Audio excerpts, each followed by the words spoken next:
You ever been in a group where everyone agrees on something, but deep down, none of you actually want it? Like your friends say, let's all go to that new restaurant, and everyone nods. Then, halfway there, you realize no one's excited. Everyone's just going. Or your coworkers hype up a project idea, but weeks later you all admit, yeah, that was terrible. You didn't mess up. That's actually a real psychological phenomenon. It's called the Abilene Paradox, when people collectively agree to something that nobody truly wants, just because they think everyone else does. It's not about bad decisions. It's about how our brains are wired to keep the peace, even when it costs us our sanity. And once you see how it works, you'll start spotting it everywhere. In meetings, friend groups, families, even entire companies. So in this video, let's break down why smart people end up saying yes to dumb ideas and how to stop taking trips to Abilene in your own life. What exactly is the Abilene Paradox? All right, so let's get into what this actually is, because Abilene Paradox sounds like a fancy academic term, but it's really just a story about people saying yes, when they actually mean no. The Abilene Paradox is when a group collectively decides on something that nobody truly wants, because everyone assumes the others do. It's not peer pressure exactly. It's more like imaginary agreement. Everyone thinks they're going along with the group, but really, the whole group's just going along with a lie.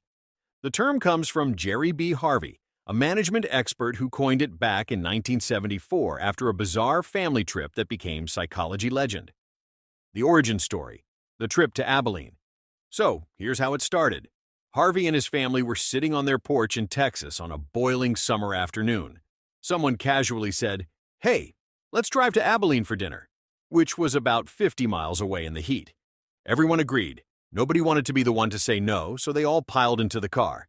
The ride was long, dusty, and miserable. The food was awful. They came back exhausted.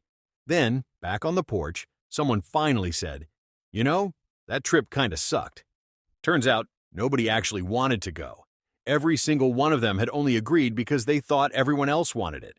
And that's when Harvey realized, people don't always go along with bad decisions because of pressure. Sometimes it's because they're trying to avoid conflict, keep harmony, or just not look difficult. Why it happens, the hidden psychology. So why do we do this?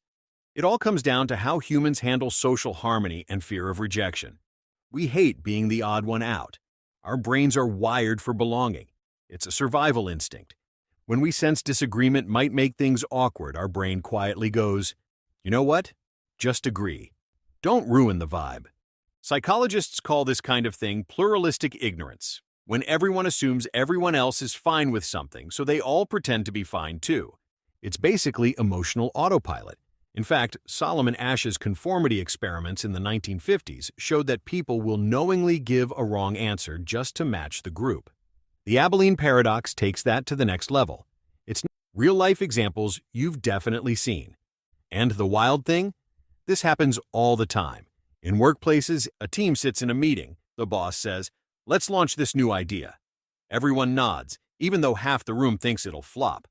Weeks later, it fails, and everyone says, "Yeah, I knew it wouldn't work." In families or friend groups, someone says, "Let's all go to that movie," and everyone agrees. Nobody wants to go, but nobody wants to be the one to disagree either. In relationships, couples make big decisions, moving, marriage, kids, without ever admitting their hesitations because they think it'll upset the other person. And it even happens on a societal level.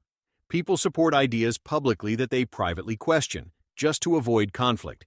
Basically, we'd rather suffer silently than rock the boat, even if the boat's going straight to Abilene.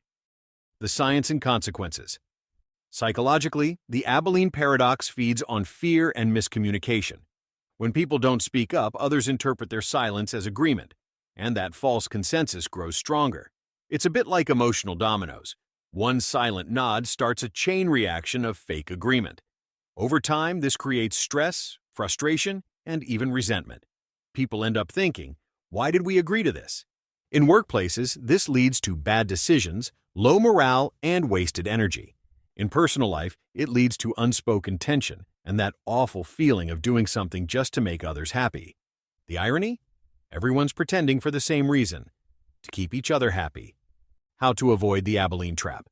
So, how do you stop taking these metaphorical road trips to Abilene? The solution sounds simple, but it takes courage. First, speak up early. The longer you stay silent, the harder it gets. If something doesn't feel right, ask, "Hey, does everyone actually want to do this?" Second, create safe spaces for honesty. Whether it's your team, family, or friends, make it clear that disagreement isn't disrespect.